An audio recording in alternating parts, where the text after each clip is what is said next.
श्री गुरुदेव दत्त. 33 कोटी देवता जे तुमच्या भाग्यात लिहिलेले आहेत ते देतील. 33 कोटी देवतांचे काम आहेत तुमचे भाग्य लिहिणे. पण केवळ एक कामदेवतांचे काम आहेत तुमचे भाग्य बदलणे. तुमच्या जिंदगीमध्ये दुःख लिहिलेले आहे, कधी सुख लिहिलेले देतील त्यांचे काही भरोसा नाही. हे डोके लोक भगवान महादेवाच्या शिवलिंगाला आपले डोकं का लावतात? आपल्या माथ्यावर जे दुःख लिहिलेले आहेत, भाग्यामध्ये तकलीफ लिहिलेली असेल, आपल्या किस्मतमध्ये काही बेकार लिहिलेले असेल, भगवान शिवाच्या शिवलिंगाला हे डोके लागले तर महादेवाचे स्पर्श मात्र झाले, आपल्या मस्तकावर लिहिलेले उलटे पण सुलटे होऊन जाते. सायंकाळी 4 वाजलेपासून 7 वाजेपर्यंत भगवान शिव आणि पार्वतीचे ब्रह्मन करण्याची वेळ असते. देवादिदेव महादेव आणि माता पार्वती यांचा ब्रह्म करण्याचा समय असतो. भगवान शंकर आणि माता पार्वती फिरण्यासाठी निघतात.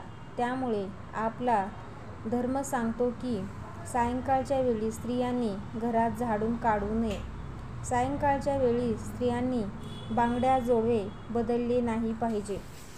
सायंकाळच्या वेळी स्त्रियांनी भांगेमध्ये सिंदूर लावू नये. सायंकाळच्या वेळी स्त्रियांनी केस विंचरले नाही पाहिजेत. सायंकाळच्या वेळी स्त्रियांनी आपल्या दरवाजाच्या चौकटीवर बसू नये. त्याचे कारण काय आहे? कारण पार्वतीने भगवान भोलेनाथांना सांगितले होते की तुम्ही मला रोज सायंकाळच्या वेळी प्रदोष काळामध्ये ब्रह्मन करण्यासाठी घेऊन जाशाल. माझ्यासाठी काय आज्ञा आहेत? भगवान शंकराने सांगितलेले हा एक. पार्वती मंदिरामध्ये नंदी राहतो.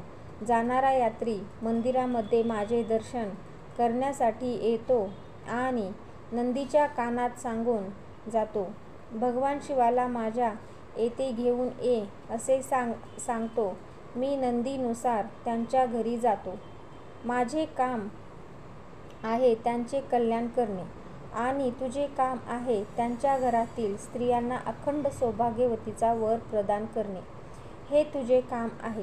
तेव्हा पार्वती माते सांगितलेले अखंड सौभाग्यवती वर तर देईल, पण त्यावेळेस स्त्रियांना बांगड्या बदलल्या असेल, हातातून बांगड्या काढत असेल तर मी वर कसे देणार? सिंदूर भरत असेल तर मी वर कसे देणार? आपल्या पायातील जोडवे बदलत असेल तर मी वर कसे देणार? घरात झाडू मारत असेल तर मी लक्ष्मीला तेथे कसे पाठवणार? आपणच सांगा. तेव्हा भगवान शंकर सांगतात की प्रदोषाच्या वेळी एक अशी वेळ असते, सायंकाळची वेळ ही अशी असते, त्यावेळेस केवळ शंकर आणि पार्वतीची आराधना करण्याचा वेळ असतो. आपल्या येथे संपदा येत नसेल, खूप मेहनत करून फळ मिळत नसेल, नोकरी व्यापार व्यवसायामध्ये तकलीफ येत असेल तर सायंकाळच्या वेळी भगवान शंकराच्या मंदिरात दिवा लावायला प्रारंभ करा. शिव मंदिरात जर दिवा लावत नसेल तर बेलपत्राच्या वृक्षाखाली दिवा लावावा. बेलपत्र आणि शंकराच्या मंदिरात दिवा लावू शकत नसेल तर मंदिराच्या दरवाजाबाहेर दिवा लावावा.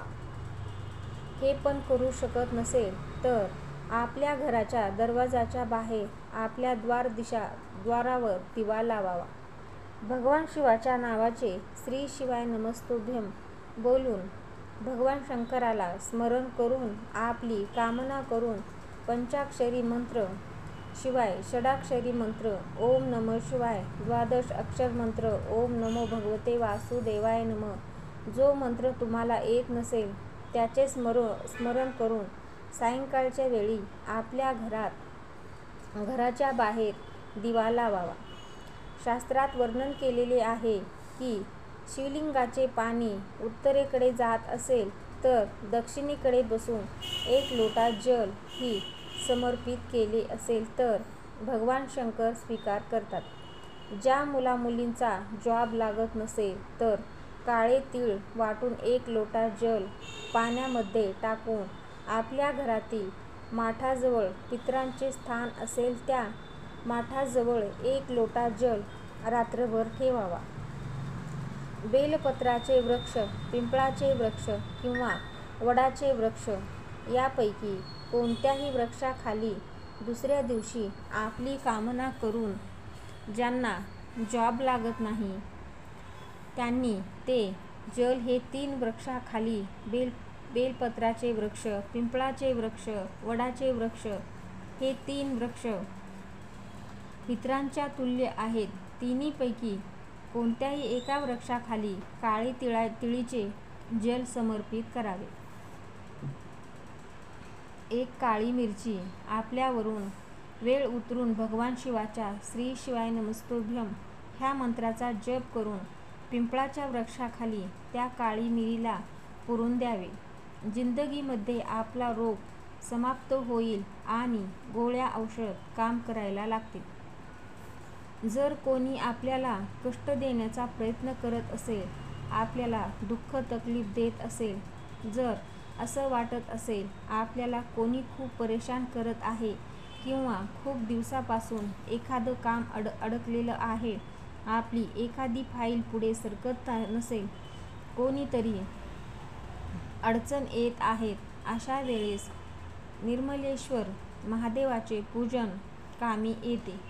केवळ 5 वृक्षाचे 5 पाने आणि 1 सफेद फूल अशोक सुंदरीच्या स्थानावर स्पर्श करून देवादिदेव महादेवावर सोमवारच्या अष्टमीला जो समर्पित करतो, निर्मलेश्वर महादेवाचे नाव घेऊन समर्पित केले तर कार्य सफलतेच्या दिशेने जाण्यास प्रारंभ होते. एखाद्या व्यक्तीच्या जिंदगीमध्ये काहीच उरले नसेल, कर्जामध्ये बुडालेला असेल, 1 अक्षराचा दाना जर तो व्यक्ती प्रदोषाच्या दिवशी प्रदोष काळामध्ये सायंकाळच्या वेळी भगवान शंकराच्या शिवलिंगावर समर्पित केले तर 3 किंवा 4 प्रदोष त्यांचे कर्ज फेडण्यास प्रारंभ होण्यास सुरुवात होते. श्री गुरुदेव दत्त.